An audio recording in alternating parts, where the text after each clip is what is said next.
remains our top priority. We'll continue to support peaceful protests and enforce the law when criminal acts occur. The LAPD remains focused on its core mission to protect lives, safeguard constitutional rights, and serve every neighborhood in Los Angeles with integrity. Let me open it up now for any questions you might have or any points that we can clarify. You just hit it.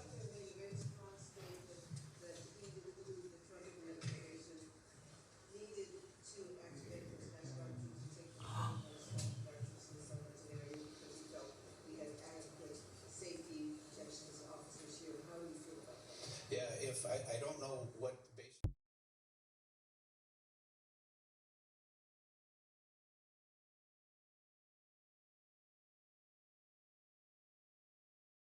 I've been thinking a lot lately about this quote that I grew up with as a good Slavic kid. And it's, you can run from Russia, but you can't ever escape her. And as the granddaughter of a Holocaust survivor who is from present day Belarus, which was Russian controlled at that time, and then the Nazis came in, but it was territory that was basically Russia's, and you were treated the cruelest by Russia and its regime if you were from there. And I've been thinking about this a lot lately because I had memories come up on my phone from when I went to visit concentration camps. And they were in Germany and Poland, and I went to Auschwitz. And seeing that little reminder made me realize, oh, I need to say something. If I don't say something now, I'll regret it. And those photos really reminded me of that quote growing up, hearing it, as is the Ukraine war that I see going on right now. Russia's hell-bent on imperialism, on a reign of absolute terror. And then we come to America. We come to ICE being militarized like the Gestapo, and seeing people taken out of their homes, being ambushed at attempts to get their legal citizenship. We are seeing political opponents being arrested, jailed. I mean, I think we all know what this sounds like.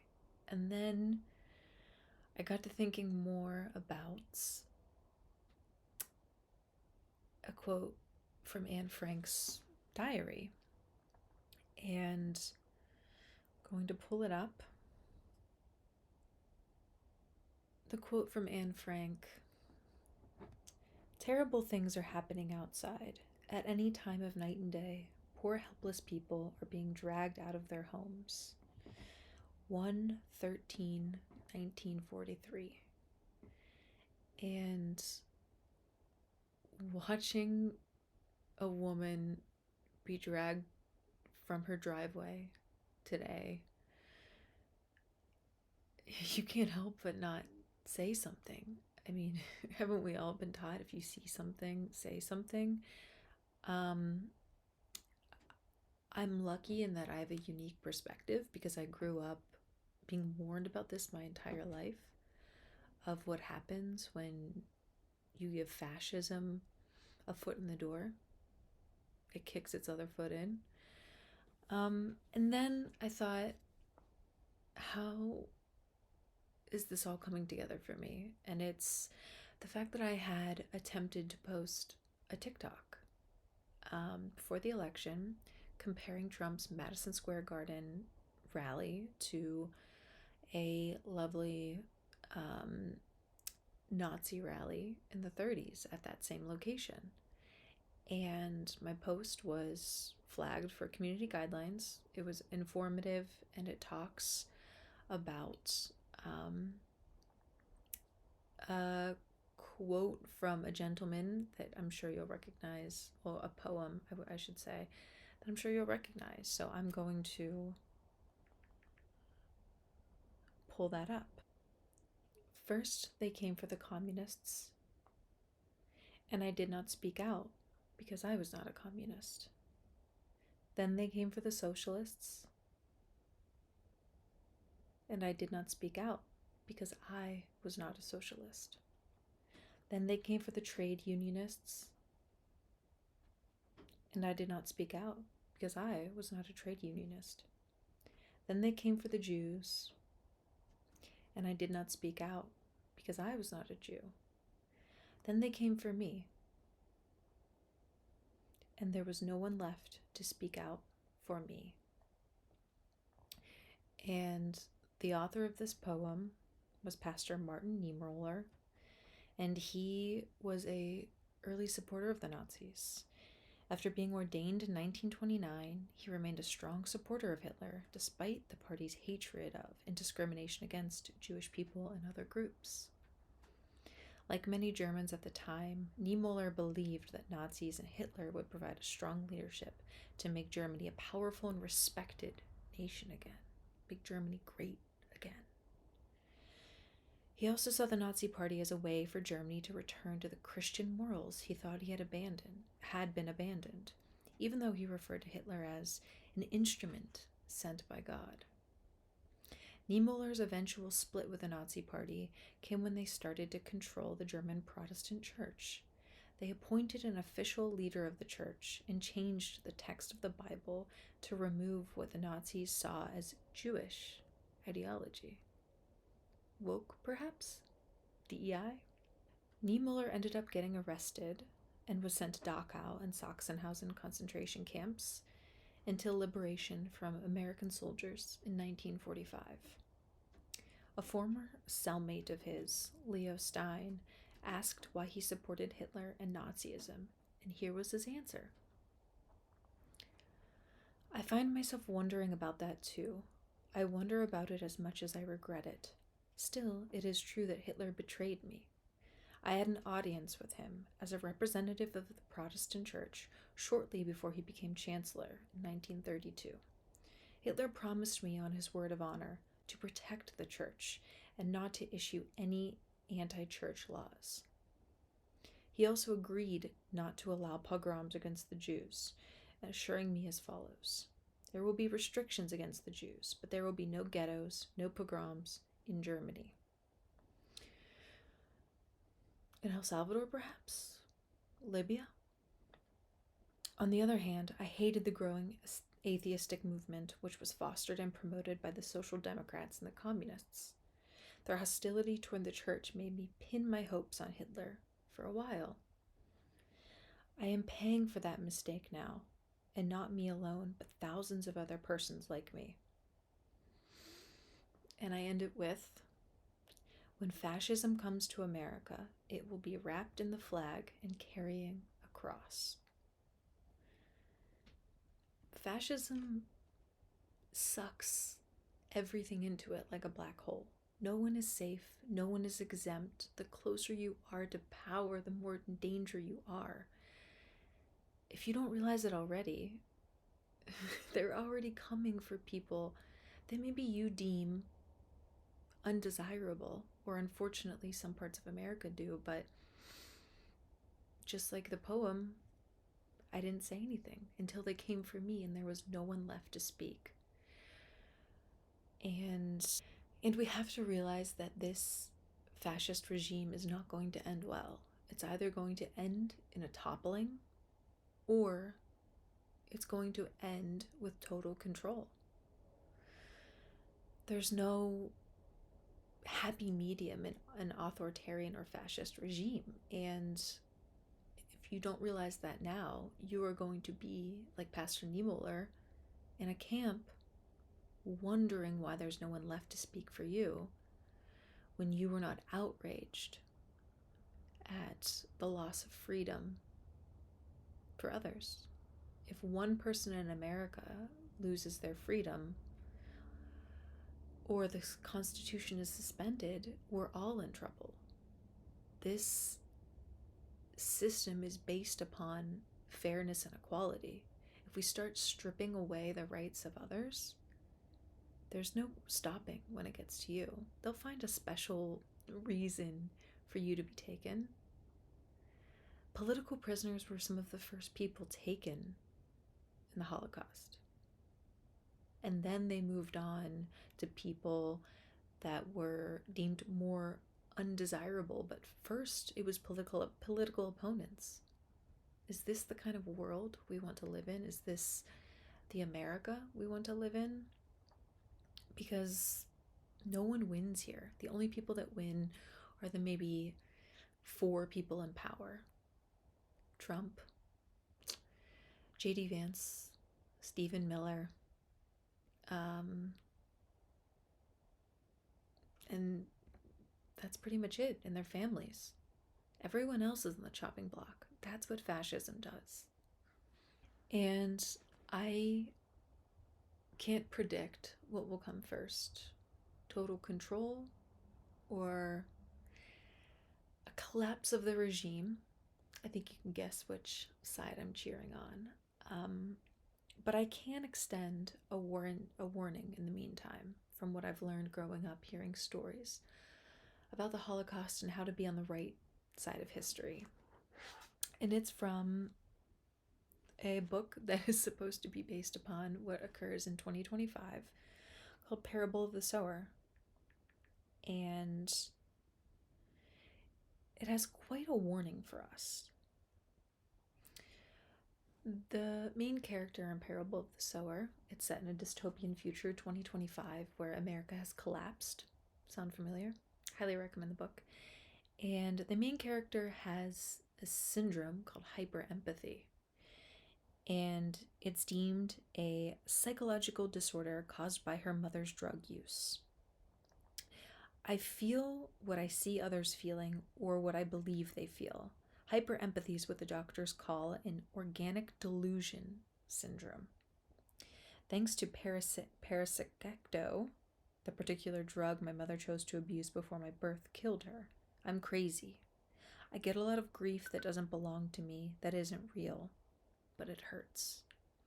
And she in the society is considered the freak because she has empathy, because she feels for others. And her hyperempathy is her superpower, though no other people quite realize it, but it truly is a benefit to staving off fascism, authoritarianism, controlling regimes. It's the syndrome in this case that protects others. It's the community syndrome. You care about others. And another quote from the book: if hyperempathy syndrome were a more common complaint, people couldn't do such things.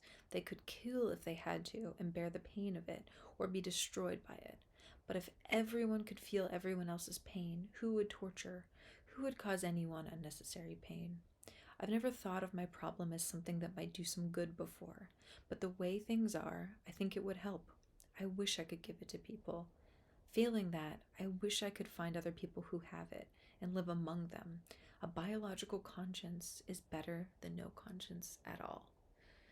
So my warning to you is keep that empathy, hold it tight, extend it to those who need it, extend it to your most marginalized, weakest member of society, because there very well might be no one there to speak for them, and it's you, and you can connect with other people that are like you, and it's the one thing that will allow you to survive this. It's rare to thrive in a fascist regime unless you're aligned with the wrong side, and even then you're sent to the gulags. But to survive, that's the goal. Getting through this to the other side. And what will allow you to survive is community is connecting with other people, caring about other people, keeping that kernel of you whole. And I know it's easier said than done, but it really is the thing that will leave you scathed, but also unscathed. It'll leave your soul clean. And when all of the dust settles, when all is said and done, someone's going to ask you in the future, what did you do? Were you on the right side of history?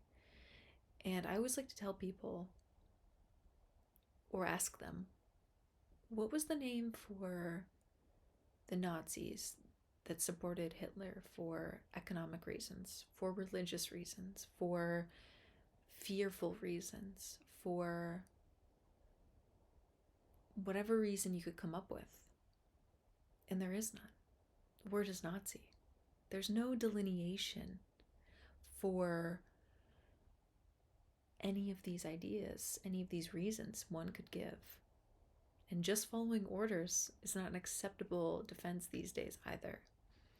So if you do not separate yourself from this, there's going to be no one that looks upon you favorably in the future. That's just how the cookie crumbles with fascist and authoritarian regimes. And since we began with a quote from Anne Frank, I thought we would end appropriately. Anne Frank's final diary entry is Tuesday, August 1st, 1944. She writes to her friend Kitty and discusses that she's a bundle of contradictions. She's a young girl. She's still going through turmoil despite the war, despite extraordinary circumstances. And she ends her final diary entry with, I keep trying to find a way to become what I'd like to be and what I could be if only there were no other people in the world. Yours, Anne M. Frank. And the next line is, Anne's diary ends here. She was somebody in between living that was snuffed out too soon. She was gone, just like the woman that was taken by ICE. She was in between living. She didn't get to finish this thought. She didn't get to finish this emotional turmoil. Now this woman hopefully will, ideally, which is so disturbing to say, be detained and potentially be deported, or she will be sent to El Salvador, Libya, some other location that's decided upon, and we may never hear of her again. But we do know what happened to Anne Frank. Margot and Anne Frank were transported from Auschwitz at the end of October and brought to Bergen-Belsen, a concentration camp near Hanover, Germany. The typhus epidemic that broke out in the winter of 1944 to 45, as a result of the horrendous hygienic conditions, killed thousands of prisoners, including Margot, and a few days later, Anne. She must have died in late February or early March. The bodies of both girls were probably dumped in Bergen-Belsen's mass graves.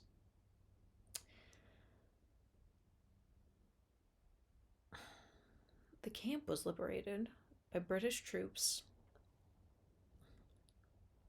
on August 12th, 1945. Otto Frank, her father, was one of the 8 to survive the concentration camps. After Auschwitz was liberated by Russian troops, the irony, he was repatriated to Amsterdam by way of Odessa and Marseille. He arrived in Amsterdam on June 3rd, 1945, and stayed there until 1953 when he moved to Basel. He died on August 19th, 1980. Otto Frank continued to live in Beersfelden outside Basel, where he devoted himself to sharing the message of his daughter's diary with people all over the world. And Anne ended up writing that she wants to go on living even after my death. And therefore I'm grateful to God for this gift.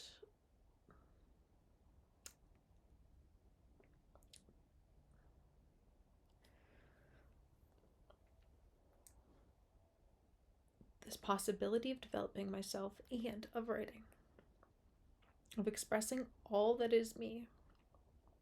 I can shake off everything if I write. My sorrows disappear. My courage is reborn.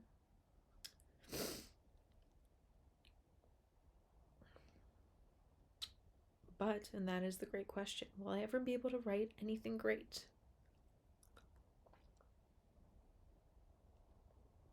Will I ever become a journalist or a writer?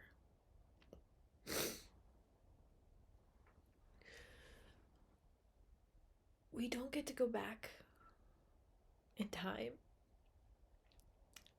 and save her. But we can protect people in the present and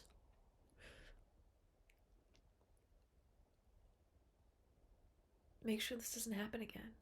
If you can't tell, this breaks my heart that this is where we're at, that America has fallen so much. I mean, at this point, all you can do is laugh. But this is the reality that we've allowed. And if you've supported this, this is where this ends up.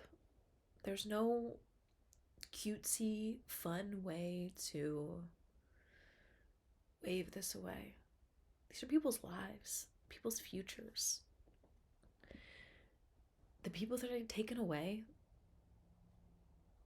were they artists? Were they future doctors? Were they people that just wanted to be alive and make a good living and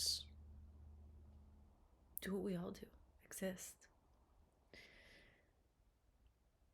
I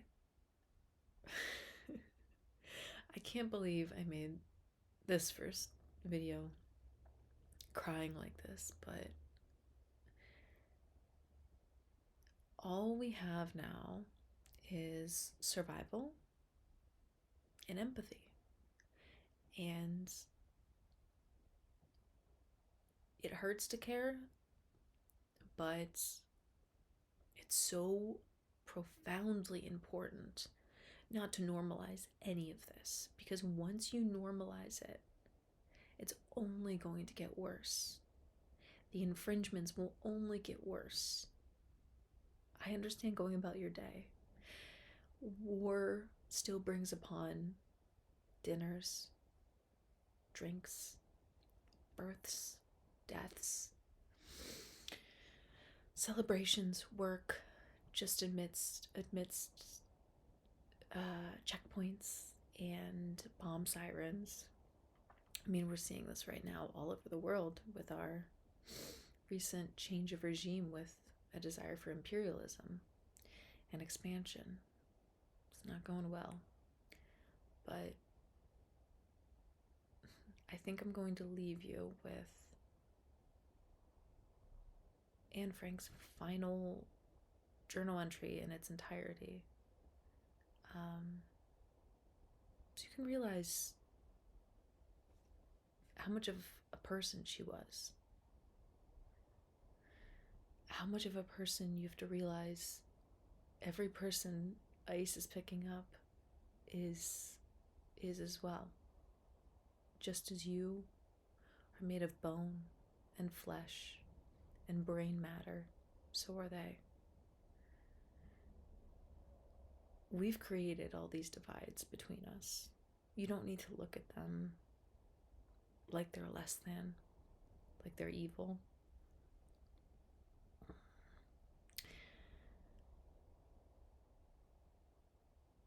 Life is suffering in so many ways.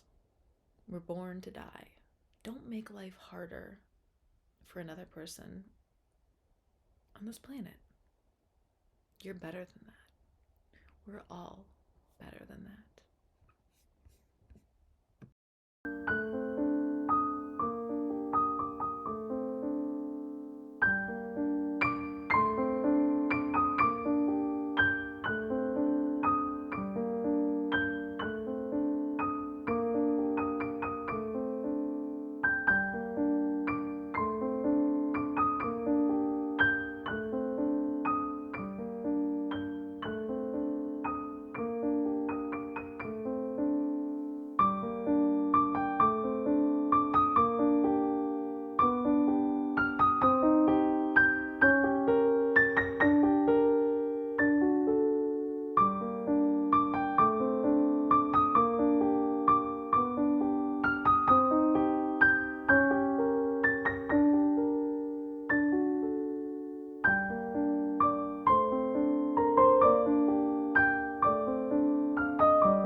You let one ant stand up to us, then they all might stand up.